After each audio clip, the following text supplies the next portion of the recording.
Big time news coming from Tampa, actually happening in New York, the Big Apple. My former teammate, Antonio Brown, just opt out during a real game against the New York Jets, I'm sorry. Did you get a chance to see that? I know you were playing Sunday night. I know you were playing Sunday night, but I know you heard about it. So what you got for me? Talk to me. Talk to me. Couldn't believe my eyes, man. I could not believe my eyes, bro. I thought it was Photoshop. No, Pat, you know what I thought it was? I thought they was replaying a pregame warm-up video. Me too, bro. I'm like, this can't be real. He ain't got no shirt on, piecing out the crowd. I went to YouTube. I said, no, I gotta go to YouTube, man. Because you know, when you get that Sunday night game, everything pushed back a little later. So I'm waking up around 9, 10. Yeah. Catching my eyes. I'm like, no, man, this can't be real. I go on YouTube. Oh man, Antonio Brown is man. So you were surprised, you were shocked. Very. Then like what was going through your mind, Pat? That's what I was thinking. What was going through his mind? There are a few stories in regards to what led to that departure. Right. Mm-hmm. They're saying initially it was saying about some bonus incentive money. And then now we're hearing that he said he was injured. BA was not aware of any injury and was like, go back in the game. And AB said, no, I ain't going back in the game. And they kind of had a back and forth. And BA is like, well, you ain't go back in the game. You might as well leave. And I think he just took that literally and just left. I can see that story being true right there. And then, of course, you know, Mike Evans tried to calm him down on the sideline while he was taking I saw that.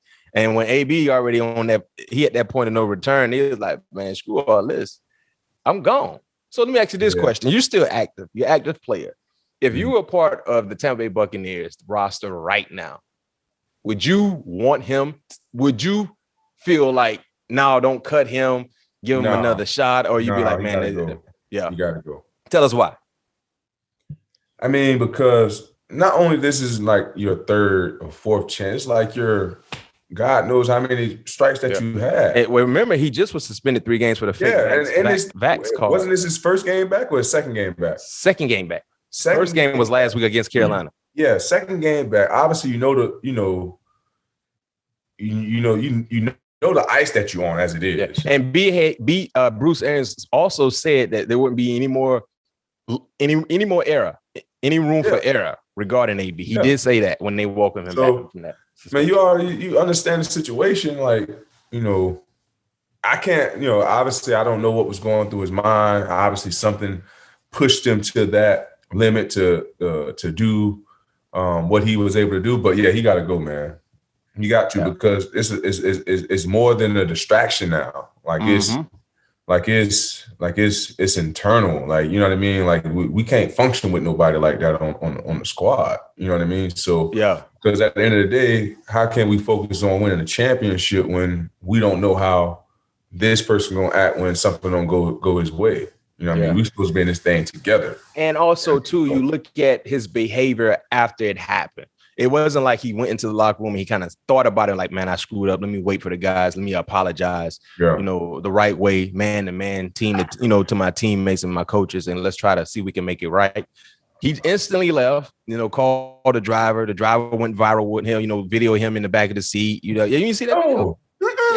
Yeah. The driver like, man, we about to go viral. Here go AB. He had AB in the back seat. AB, you know. Where did they go? I don't know. They was in the city somewhere. I don't know. They was in New York. Wow. New York. And then, you know, he put on Instagram about, he said. Hey, I heard he dropped a diss track. He did a track. He had a song waiting. So he dropped the track. But then he said he left because he a super gremlin or something like that. You know, the Kodak Black. Yeah. So now when you see all that, you see he ain't even remorseful. You know what I mean? It's like, yo, but my thing is this is the biggest issue I have. If you had an issue with the coach, BA, that's the issue between you and him. Don't bail on the teammates. Your teammates, they have nothing to do with whatever you and the coach had going on. Right. You're there to go to war with us. And then at that time they were losing. So don't quit on us. If you have an issue, you and BA get to the bottom of that issue whenever you can. But right now, we still need you. Don't bail on us. But, that's the thing about, obviously I haven't never been a teammate of his, but that's been his MO is AB show or no show. And speaking of that, do you think his career is over?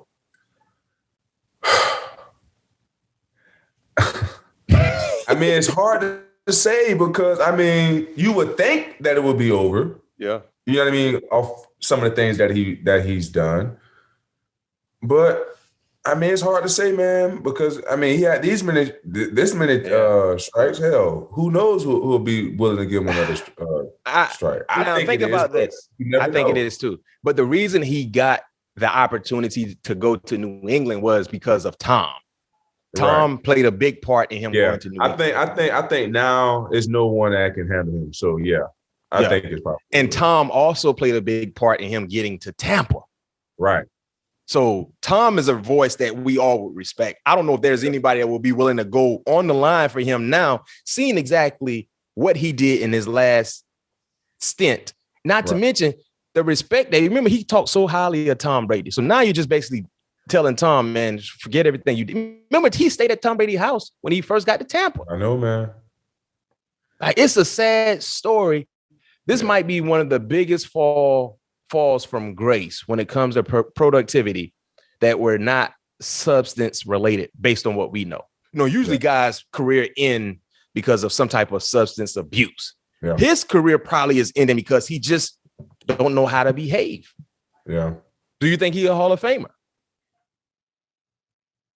Yes, I think he's a Hall of Famer. No doubt about it. He's a Hall of Famer. Okay, let me ask you this question. Will he get? Yes. Will he get in the Hall?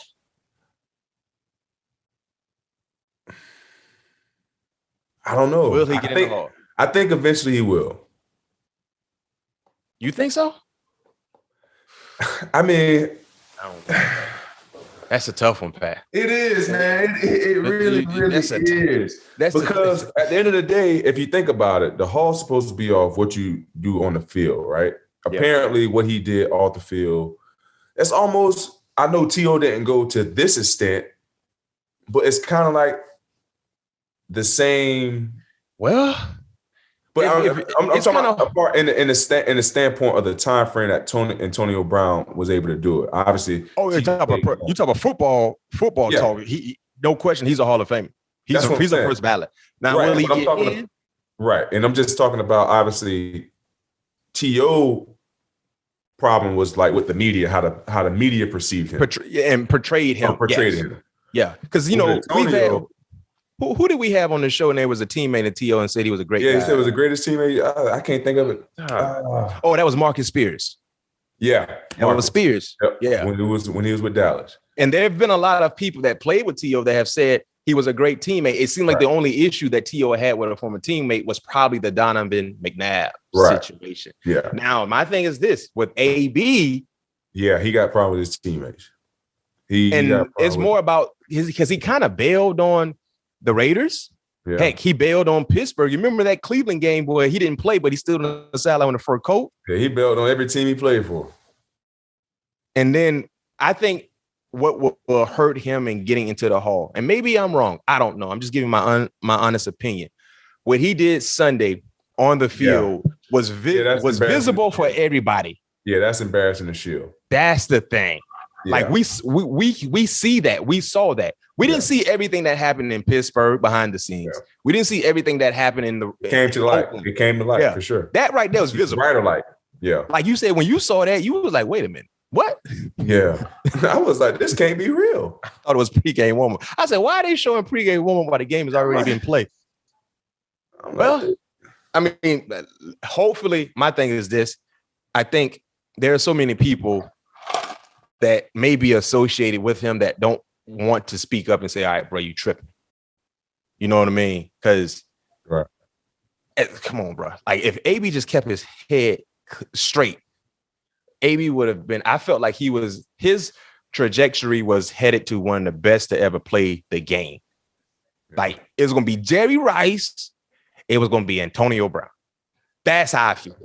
If he never jumped off course in Pittsburgh, he was going to be right there. When you talk about the greatest wide receivers ever do it, you're going to have to talk about Jerry Rice, and he's going to have to talk about Antonio Brown. I don't care what anybody say. That man, and you saw him in his prime, you played against him, man, it didn't matter. He's special, man.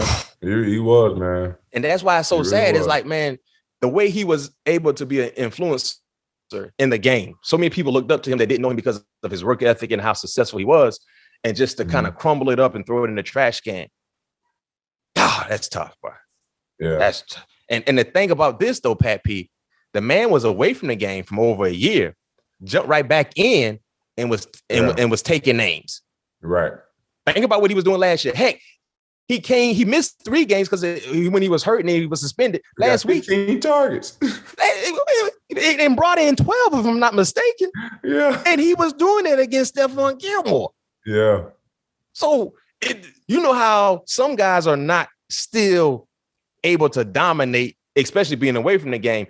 Man, AB, think about some of the guys that AB kind of dominated along with, like the Julio Joneses of the world, right? Yeah.